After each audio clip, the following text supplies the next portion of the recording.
Bonjour à tous. Une fausse couche est souvent vécue comme une épreuve par une femme et sa souffrance pas toujours comprise. Alors s'agit-il toujours d'un deuil? Comment en parler en famille et être accompagné? C'est le thème cette semaine de la famille en question. Pour cela, j'accueille Héloïse Jaloux. Bonjour. Bonjour.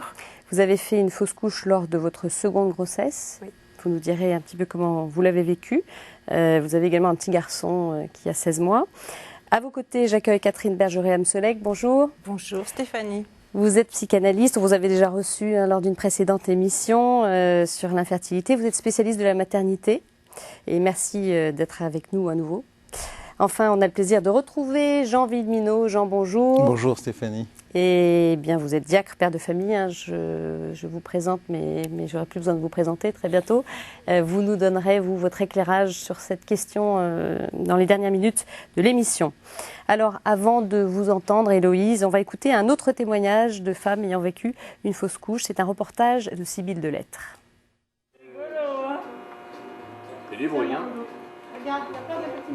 Comme tous les soirs, Céline et Philippe profitent de leurs enfants avant de les coucher. Une vie de famille riche et épanouie et pourtant tout n'a pas toujours été simple. Mariée depuis 5 ans, Céline a connu avant l'arrivée de Jules, son premier enfant, l'épreuve de la fausse couche. Un accident de parcours assez banal après 5 semaines de grossesse et pourtant Céline s'était déjà projetée avec ce bébé. L'enfant est déjà très très présent dans notre vie, quoi. Voilà, moi j'étais déjà allée à un hôpital pour voir s'il y avait de la place et on m'avait dit dans 3 jours ça sera trop tard. Donc c'est dingue, quoi. Les inscriptions sont très très en amont. Et du coup, c'est vrai que ça a peut-être été une erreur que j'ai faite, que j'ai plus faite après pour les autres grossesses, mais dès que j'étais enceinte, je me projetais avec un bébé. Un événement d'autant plus douloureux qu'il s'agissait de leur premier enfant. Mariée depuis quelques mois seulement, Céline a été très touchée par la perte de ce bébé. Je commençais ma carrière de maman avec un échec. Et donc moi, je ne me le pardonnais pas à moi. Et c'était vécu en fait comme une honte. Face au désarroi de sa femme, Philippe a dès le début tout fait pour l'apaiser et la rassurer. Des paroles parfois maladroites que Céline n'entendait pas. Sa façon de m'aider, c'était de dire « tout va bien, ça va aller ». C'était des phrases qu'il n'arrêtait pas de me dire. Et moi, j'entendais « il faut que ça aille ». Donc c'était insupportable parce que moi, j'allais mal et j'avais envie d'aller mal. Ce mal-être, Céline ne l'a pas ressenti immédiatement. Après 3 semaines de déni total, son corps a dit stop et la jeune femme s'est littéralement effondrée. Un moment très difficile pour Philippe qui n'arrivait pas à comprendre ce qu'il se passait réellement. Je me suis retrouvé dans la situation où ma femme était par terre et je comprenais rien parce que c'était 3 semaines avant et donc on avait entre guillemets passé l'éponge. Enfin, c'était du passé, et puis non, ça revenait. Et puis plus ça allait, plus les jours passaient, et plus elle tombait dans cette espèce de délabrement physique où elle dormait, elle pleurait, elle dormait, elle pleurait. Ce n'est qu'après cette épreuve que Céline a compris qu'il fallait véritablement faire le deuil de cet enfant qui n'avait jamais vu le jour. En l'occurrence, moi, il m'a fallu 1 an pour pouvoir repenser à avoir un enfant et à avoir l'impression que la vie était vraiment revenue, quoi. C'était pas pour effacer l'autre. 9 mois après sa fausse couche, Céline a vécu un véritable déclic. À quelques jours de la date présumée de la naissance de cet enfant disparu, le couple va prier à Notre-Dame-des-Victoires, une paroisse qu'ils connaissent bien.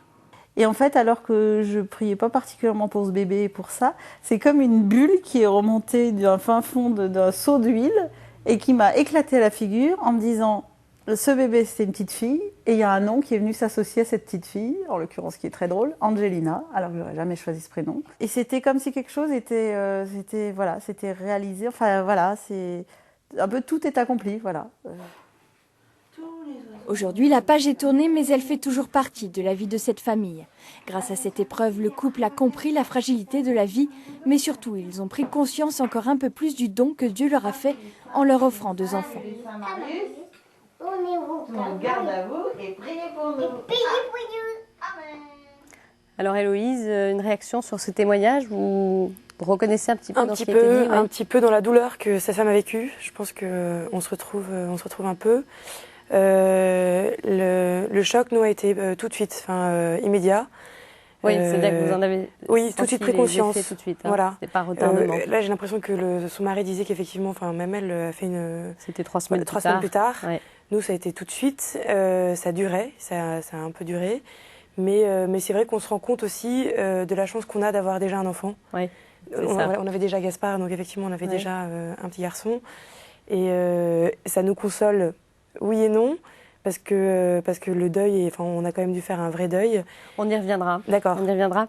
Catherine Berger-Amselec, alors vous rencontrez beaucoup de femmes comme celle qu'on vient d'entendre, parce que c'est violent, hein, elle parle de honte, de sentiments extrêmement... Bien sûr. C'est un vrai traumatisme. C'est souvent le cas ? C'est toujours, tout à l'heure vous disiez souvent une épreuve, et une fausse couche c'est toujours une épreuve. Vous pensez, oui.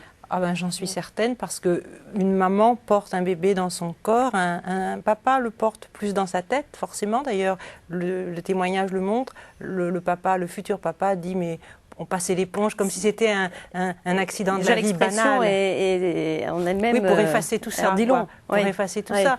Mais finalement, c'est tellement important ce bébé. C'est une naissance de mère interrompue aussi. C'est une maternalité interrompue. Et il y a en effet un deuil jusqu'à la date où le bébé aurait dû naître. Donc il est important de marquer quelque chose. C'est-à-dire que ce bébé, quelque part dans la tête de la mère et dans son corps, dans sa chair, il existe, il laisse une trace pour les bébés suivants. Et il est important qu'elle s'autorise à être triste. Alors elles se sentent coupables, elles se disent toutes les mères, mais qu'est-ce que j'ai donc mal fait?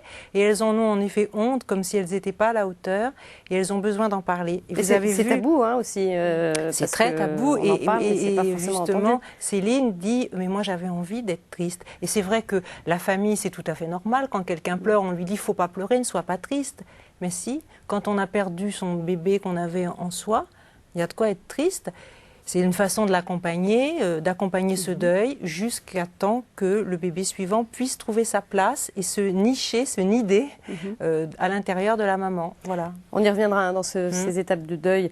Héloïse, alors vous, comment est-ce que vous avez vécu cette situation-là Difficilement, ouais. Très difficilement. C'est vrai que là, je vois que les expériences se ressemblent quand même, effectivement. Comment ça s'est passé, vous, dans quel contexte, en fait? Alors, c'était très bizarre, parce qu'au début de ma grossesse, j'avais donc des saignements. Donc, j'ai rapidement consulté quelqu'un en urgence qui m'a assuré que le bébé allait bien. Vous aviez refait une écho pour voir, une première écho pour voir. A priori, ça allait bien. Et tout allait bien, le bébé était bien accroché. Et suite à ça, 6 semaines plus tard, donc je fais une fausse couche. Et là, en fait, on m'annonce que le bébé était déjà mort depuis plusieurs semaines. Il y a eu une erreur médicale, je sais pas, mais en l'occurrence, la première écho correspondait à la date en fait où le bébé serait mort. Donc c'est vrai que c'était un peu particulier. Donc la douleur était 2 tours plus grande qu'on m'annonce que j'ai porté un bébé en fait qui était mort. Et ça, qu'est-ce que ça a évoqué en vous, en fait? Déjà l'incompréhension totale. Et vous n'y croyez pas du tout? Enfin, vous y attendiez pas du tout? Non, pas du tout. Ouais. Pas du tout. C'est vrai qu'effectivement, les fausses couches, on en entend beaucoup parler, mais on n'envisage pas forcément que ça puisse nous arriver. Ouais. Pourtant, c'est fréquent. Ouais. Pourtant, c'est fréquent. Une grossesse sur 5 est concernée. Ouais. Hein. Et donc, ce que j'ai ressenti à ce moment-là, c'est l'incompréhension. Et la première question que je me suis posée, c'est pourquoi Dieu permet ça aussi, un peu. Donc, je ne mets pas la réponse. Mais j'imagine que les bébés qui meurent prématurément comme ça dans le ventre d'une maman deviennent des petits anges. En tout cas, c'est ce qu'on a envie de croire quand on perd le sien dans ces conditions. Alors, Catherine Berger-Amselec, vous évoquiez un petit peu les sentiments de honte et de culpabilité de ces femmes. Il y a un peu des sentiments qui sont un petit peu toujours ressentis, oui, c'est ça? Ceux-là, oui. Ouais. Et puis là, ça dépend aussi à quel terme on perd son bébé. D'ailleurs, vous avez dit bébé. À 6 semaines. Donc on voit à utiliser le médecin justement. Oui, combien vous l'aviez déjà investi ce petit bébé en devenir. Alors les médecins disent fœtus, c'est un terme très désaffecté en fait, mais c'est un bébé en devenir.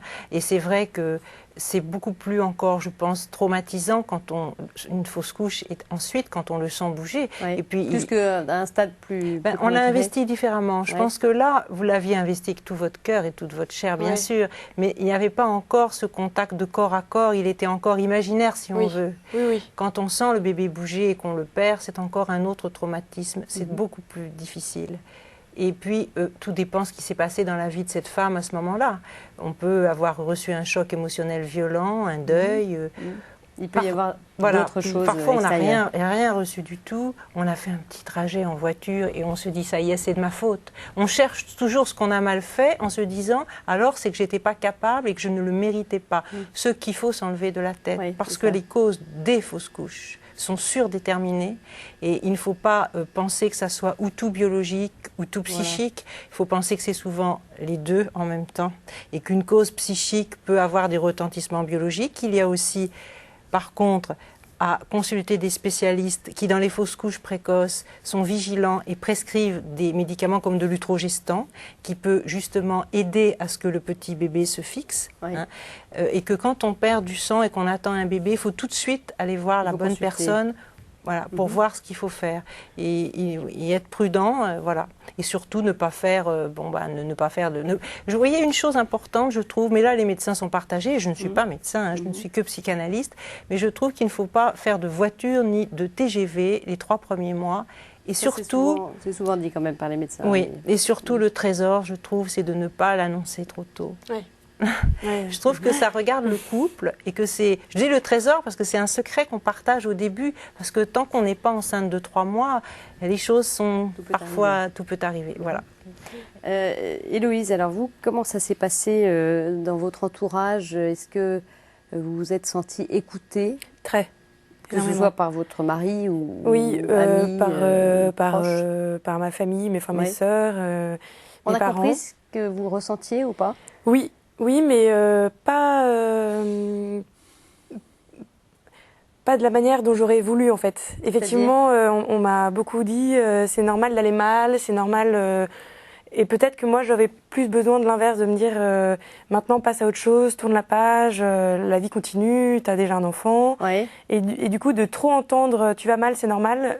Me connaissant, ça m'a pas forcément tiré vers le haut. Et qu'est-ce que vous ressentiez précisément? Vous étiez très triste, vous étiez dans quel un peu désemparée d'esprit? parce qu'effectivement, quand on se projette avec un bébé et qu'on perd ce bébé, voilà, on se dit mince, Gaspard, donc mon garçon, fils unique ou pas, on se pose plein de questions, Ouais, peut-être un peu loin dans les pensées. On maîtrise pas grand-chose. On maîtrise pas grand-chose et donc voilà, enfin c'était encore une fois un peu difficile de se reprojeter avec une autre grossesse, un autre enfant. On bloque un peu sur celui qu'on vient de perdre en fait. Oui. Aussi. Alors Catherine Bergeron-Amselec, l'entourage, on peut parler notamment peut-être des frères et sœurs. Bon là en l'occurrence votre fils est petit, un peu plus d'1 an. Qu'est-ce qu'il faut faire? Est-ce qu'il faut en parler aux autres enfants? Tout dépend de l'âge de l'enfant, bien sûr, parce que quand ça ne se voit pas, que vous attendez un bébé, vous lui aviez dit que vous attendiez un autre enfant, Gaspard? Je sais plus. je pense. Je dis parce qu'on en parlait avec mon mari, donc il m'écoutait, il était là. Ouais. Mais lui directement, non, je crois pas. Voilà. Donc si vraiment vous ne lui aviez pas dit et qu'il n'en parle pas, moi je trouve que c'est pas la peine d'aller lui asséner quelque chose, sauf si vous voyez qu'il a certains troubles, parce que c'est très troublant comment les aînés ressentent. Vous savez qu'un aîné est capable de dire à sa maman qu'elle attend un bébé avant qu'elle le sache. Ça c'est très beau, parce qu'ils le sentent. Ils ont un 3e sens énorme. Donc si on voit que le bébé se met à plus faire ses nuits de nouveau, ou régresse, refait pipi au lit ou des choses comme ça, c'est qu'il va pas trop bien. Là, on peut lui essayer de s'adapter à lui, de lui dire qu'est-ce que tu as, Gaspard, tu as quelque chose à nous dire. Et on est à l'écoute de cet enfant et selon son âge, on lui parle avec les mots adaptés à son âge, évidemment. Mais si c'est un petit bébé qui venait embrasser le ventre d'une maman qui était déjà bien énorme et que à ce moment-là, il faut lui dire. Il faut avec les mots adaptés à son âge. Ferenczi, qui était psychanalyste, disait il faut apprendre à parler bébé. C'est vrai qu'on ne dit pas pareil à 3 ans, à 6 ans et à un ado. Bien sûr, ça y va de soi. Mais il faut pouvoir rentrer, vous savez, en accordage affectif, tant dans la tessiture de la voix que dans le vocabulaire, puis lui dire des images toujours poétiques et ouvertes. Parce que sinon, bien sûr, ça va le traumatiser. Il a un deuil aussi à faire, bien ce sûr, frère mais ou bien cette sœur, sûr. Et lui dire, par exemple, les choses très simples qu'ils comprennent très facilement. Lui dire, tu vois, on t'attendait un petit frère, une petite sœur, maman est triste. Pour l'instant, le petit bébé n'a pas pu continuer sa vie, mais voilà, il est quelque part. Et c'est important aussi de pouvoir se poser la question, qu'est-ce que vous allez faire de ce petit bébé? Vous avez tout à fait le droit. Et les médecins sont souvent dans la toute-puissance, ils vous demandent pas qu'est-ce qu'on en fait. Bon, je trouve que c'est important de pouvoir choisir avec votre mari, de dire, voilà, moi j'ai envie que ce petit bébé, même si c'est 3 cm, le mettre à un endroit, vous le mettez dans votre cœur à un endroit, mais vous pouvez le mettre à un endroit qui vous fait plaisir à vous pour marquer. C'est important le rituel. Mais oui. Quand on va vous demander combien vous avez d'enfants, vous direz Gaspard, je suis sûre qu'il y en aura d'autres, donc vous direz je ne sais pas combien d'autres, et puis vous direz, celui-là aussi, vous le compterez dans votre tête, vous voyez, vous direz, il y a eu un enfant qui aurait pu naître, et le fait de le dire, voilà. Moi, je trouve que c'est naturel. Sinon, ça fait des sortes de secrets, vous voyez, encryptés. Et alors, dans les gens qui font des analyses après coup, même une génération d'après, hein, des fois, quand la personne attend un bébé, eh bien, c'est incroyable. Pendant sa grossesse, au terme, par exemple, 4 mois de grossesse, elle n'est pas trop bien. Et tout d'un coup, en analyse, elle me dit, au fond, maman, elle a fait une fausse couche à 4 mois. Et hop. Et Louise, comment est-ce que vous avez trouvé un apaisement par quel moyen? Est-ce que c'est le temps? Est-ce que c'est le temps Comment ça s'est fait? Le temps avec Gaspard aussi, donc aussi, ce que je vous dis tout à l'heure, qui m'a consolée sans le savoir. Mon mari, évidemment. Ça a pris combien de temps pour vous sortir un petit peu de ça a pris un mois. De tristesse? Un mois. Ça a pris un mois. Ça a pris un mois. Je pleurais pas tous les jours, hein, c'était loin de là, mais voilà, le sujet était encore difficilement abordable pendant un mois, on va dire. Voilà, et puis et ensuite, c'est le temps, c'est le fait de pouvoir aussi être avec Gaspard toute la journée parce que je suis en congé. Donc effectivement, encore une fois, c'est mon enfant. Oui, c'est ça. C'est mon enfant je crois. Ça tire vers la vie. Ça tire vers la vie, et puis on se rend compte encore une fois de la chance, vraiment, hein, qu'on a d'avoir un enfant qui est en bonne santé, qui est né sans problème, qui est né, enfin vraiment, voilà, on se rend compte de la chance qu'on a. Catherine Bergeron-Soleil, qu'est-ce que ce deuil a de particulier? Parce qu'effectivement, l'enfant n'est pas forcément matérialisé, il est dans son imaginaire. Alors, il a aussi ce deuil de particulier qu'il faut se réapproprier son corps. Parce que c'est comme un lieu, et surtout dans votre cas aussi, on vous dit votre bébé est mort en vous. C'est des mots lourds de dire ça, je trouve. Je trouve que c'est lourd de dire ça directement. Parce que c'est vrai sans être vrai quand même. C'est pas encore comme si c'était un bébé formé en entier. Bon. Donc, il y a une réappropriation pour se dire ce lieu dans mon corps, qu'est-ce qui s'est passé? Et ça éveille des fantasmes archaïques très très profonds que toute femme enceinte a, hein, de toute façon. Ce sont des fantasmes de perte d'intégrité corporelle très forts. Toutes les femmes les ont à des degrés divers. Donc, il faut pouvoir revisualiser son intérieur comme une maison, un petit nid douillet, pour qu'on ait envie de se le réapproprier, et puis pour la reprise des relations du couple. Parce que c'est pas évident de reprendre une sexualité parfois après une fausse couche. Il faut pouvoir en parler avec son compagnon, avec son médecin gynécologue quand on peut tout lui dire et qu'il écoute ou qu'elle écoute, ou avec un psy quand le gynécologue est très pressé, il regarde plus son ordinateur que vous. Mais en général, il regarde quand même parce qu'il est quand même à l'écoute. Mais c'est important de se réapproprier et que la vie de femme reparte. Et je dis toujours que sur le petit calendrier intime des femmes, j'en avais parlé dans votre émission précédente, qu'est-ce qu'on marque finalement? On marque la date des règles chaque mois, la date des naissances et la date des fausses couches. C'est très important. Il faut que ce soit marqué. Et oui, on le marque. On le marque. Je suis sûre que vous n'oublierez pas la date. C'est très important. Mais bien sûr. Et c'est important que ça s'inscrit quelque part pour que cet événement puisse se mettre au passé. C'est très important ça, parce que sans ça, les événements intenses qui ne sont pas vécus sur l'instant restent encryptés en nous, dans la mémoire du corps, et dans des après-coups de la vie, dans des événements forts, fussent-ils de bonheur, c'est là que la mémoire du corps se décrypte, et c'est là qu'on voit des femmes qui sont prises, qui somatisent, ou qui font un acte manqué, qui traversent la rue sans regarder des choses comme ça. On se dit, mais qu'est-ce que j'ai aujourd'hui? Puis tout d'un coup, elles me disent, oh là là, c'était la date où on pleure, on se met à pleurer. Je connais une femme comme ça, 10 ans après, elle était en larmes un jour, et justement, c'était le jour, je dis, mais qu'est-ce qu'il y a aujourd'hui, 13 avril, de particulier dans votre vie? Et elle dit, et elle pleurait en séance, elle dit, ben, j'avais perdu un bébé qui... Et hop, on se souvient. Et c'est normal, c'est la vie. Alors dans le reportage, on entendait bien cette femme qui dit qu'elle a mis en gros 1 an pour pouvoir... c'est ce qu'il faut imaginer avoir un autre enfant. Et oui, c'est le temps, je vous ai dit, les mois où le bébé, jusqu'à la date de l'accouchement, où il aurait à peu près, où il aurait dû naître. Et la maternalité se continue, et j'ai appelé ça les maternalités à vide, en 2 mots. C'est-à-dire sans bébé réel à porter dans son ventre, mais avec un bébé imaginaire fort lourd à porter dans sa tête et dans son cœur. Alors on parlait des rituels, hein, par exemple donner un prénom, c'était le cas pour cette femme. Voilà. Vous avez dit un petit ange. Et ça c'est des choses qui aident à faire le deuil, avancer. Oui, bien sûr, ça matérialise, ça le met ça peut être joli aussi. Il y a des femmes comme ça qui voudraient plusieurs enfants qui n'en ont qu'un et qui se disent, si j'avais eu un garçon ou une fille, je l'aurais appelé comme ça. Eh bien c'est important de pouvoir l'énoncer. L'enfant qu'on n'a pas n'existe pas en chair et en os, mais il existe quelque part au fond, dans le désir. Héloïse, ça vous arrive de prier pour Gabriel. Gabriel, voilà, on lui a donné que un vous avez nommé. Exactement, effectivement, et ça nous a aidé aussi pas de l'imaginer, mais voilà, de le compter parmi nous en fait, énormément. Et on prie pour lui et on lui demande de veiller sur nous et sur les futurs enfants que Dieu nous donnera. Et vous l'auriez écrit Gabriel avec L ou LE? Mixte, donc Mixte, L. justement. Ouais. Et avec 2 L comme un ange. Avec un seul, un seul. c'est un garçon. Voilà. Ouais. Ouais. Ouais. Voilà. Et quelles sont en gros les étapes de ce deuil, Catherine Bergeron-Amselec? Les étapes du deuil, classiquement, Ouais. c'est toujours un peu pareil. Hein. C'est le deuil, c'est le déni, c'est... Donc on passe par toutes ces étapes-là? Oui, il y a dans des ces étapes un peu situations classiques. tous couches, Mais ouais. en fait, il n'y a pas, heureusement, 2 personnes pareilles. Ouais, Tout ouais. dépend comment on est entouré. Si on est avec un compagnon qui soutient ou qui dénie, parce que lui aussi, le père, il a quand même un deuil à faire. Ouais. Et puis pour se défendre, les modes de défense sont divers selon les personnes. Hein. Alors si on a la chance d'être accompagné par quelqu'un qui compatit et qu'on ne se sent pas seul, parce qu'on peut se sentir très seul sinon, je trouve. Et puis il y a aussi le rapport à la mère qui est important. Ah oui. Parce qu'il y a la charge des grands-parents qui peuvent induire ou dire des choses.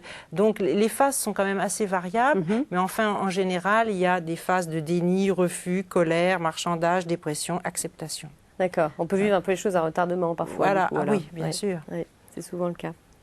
Merci à toutes les deux d'être venues sur ce plateau. Alors, je me tourne vers vous, Jean. Et peut-être la question pour les chrétiens, quel sens on peut donner à une fausse couche et quel accompagnement aussi? D'abord, je voudrais dire que je suis le seul homme de l'émission, Eh oui. qu'on a beaucoup parlé de la femme. Et je voudrais reprendre cette expression de Jean-Paul II, quand il invitait les femmes à être une fontaine de vie. Et donc je crois que, par nature, dans le plan de Dieu, la femme est une fontaine de vie. Et donc il faut bien se persuader, je parle là aux hommes, que lorsque son corps est un tombeau, je pense en particulier aux femmes qui perdent des enfants à 5, 6, 7 mois, c'est une épreuve qui est absolument redoutable. Surtout que quand la perte d'un enfant est un peu retardée, il peut se passer longtemps avant l'expulsion de l'enfant. Donc c'est quelque chose de terrible. Et donc je voudrais parler de l'époux. Il faut que l'époux comprenne qu'il ne peut pas comprendre ce qui se passe dans le cœur de son épouse. Et donc les qualités dont il a besoin à ce moment-là, c'est des qualités de contemplation et des qualités de renoncement, d'abnégation. Vous soulignez tout à l'heure qu'une vie sexuelle normale peut prendre du temps. Il faut bien le comprendre. Hein. Si pour une femme, l'union des corps est synonyme de mort, elle n'a plus de sens, puisqu'elle est faite pour la vie. Et donc ça, il faut le comprendre. Et il faut que l'époux ait cette capacité au renoncement à lui-même pendant cette période. En même temps, je crois qu'il faut qu'il ait une grande capacité d'écoute avec le silence en réponse. Parce qu'il y a effectivement 9 chances sur 10 pour que ce qu'ils disent soit inadapté. En revanche, une femme a besoin d'être écoutée parce que l'écouter attentivement, c'est une preuve qu'elle est aimée. Ça, c'est une expérience que font tous les couples qui s'aiment vraiment. Et puis enfin, je crois que l'époux doit exercer une certaine autorité. Je veux dire, par là, c'est sa mission pour entrer dans l'espérance. Alors, il faut le faire avec le don de l'Esprit Saint, avec la délicatesse nécessaire, mais pour entrer dans l'espérance. Je voudrais évoquer aussi un problème spirituel. L'Église n'apporte rien aux couples qui vivent ça. Il n'y a pas de réponse. Je ne lui reproche pas, mais elle n'apporte rien. Qu'est-ce qu'on a fait du corps de cet enfant? Oui, c'est ça. Il n'a pas été baptisé. Est-il vivant? Faut-il... Alors effectivement, je crois qu'il est important de lui donner un nom et de prier pour lui, d'intercéder pour lui. J'entends souvent des gens qui disent « on lui demande de nous aider ». Mais je crois qu'avant, il faut intercéder pour lui, pour son salut. Parce que là, on exerce beaucoup sa fonction maternelle et paternelle. En ce sens qu'on est pour lui un instrument de salut par la prière que l'on fait pour lui, par l'intercession que l'on fait pour lui. Ça me paraît tout à fait important. Enfin, je voudrais dire qu'une fausse couche, c'est aussi un problème de famille. En particulier quand il y a une fausse couche après plusieurs mois et donc que la grossesse était visible et qu'il y a des frères et sœurs. Je connais des enfants qui ont écrit des poèmes.